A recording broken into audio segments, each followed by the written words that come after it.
దావీదు గారు తనకు ఆల్రెడీ పెళ్ళయిన తర్వాత ఇంకొక అమ్మాయిని తీసుకుని, పెళ్ళైన అమ్మాయిని తీసుకుని చేసిన ఘోరమైన పాపాన్ని బట్టి పుట్టిన కొడుకు 1000 మందిని చేసుకుని భ్రష్టుడయ్యాడు.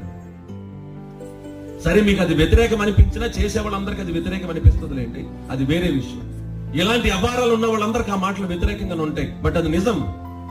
దేవుడి action has an opposite and equal reaction అన్నట్లుగా మనుషుడు ఏం చేస్తాడో దానికి ప్రతిఫలం ఖచ్చితంగా అనుభవించి తీరాలి. దాని దైవజనుడు పౌలు గారు మాట్లాడితే అన్నాడు గలతీ రాసిన పత్రికలో, ఏమంటే మనుషుడు ఏమిత్తునో ఆ పంటనే కోయును. దైవ సంబంధమైన భయం లేకుండా దావీదు ఒక్కడితో చేస్తే, ఆ ఒక్కడితో వ్యభిచారం వల్ల పుట్టిన కొడుకు 1000 మందిని చేసుకుని వ్యభిచారం. అయితే లెక్కలు చెప్ప 700, 300 పక్కన పెడితే మొత్తానికి 1000 మందిని చేసుకుంటాడు. ఎంత భ్రష్టత్వం! నువ్వు ఒకరితో చేస్తే నీ తర్వాత పుట్టే తరం ఎలా పుట్టాలి? నాకేం పర్వాలేదులే, నేను ఎలాగని చేసుకెళ్ళిపోతాను, నాకు వయసు ఉంది,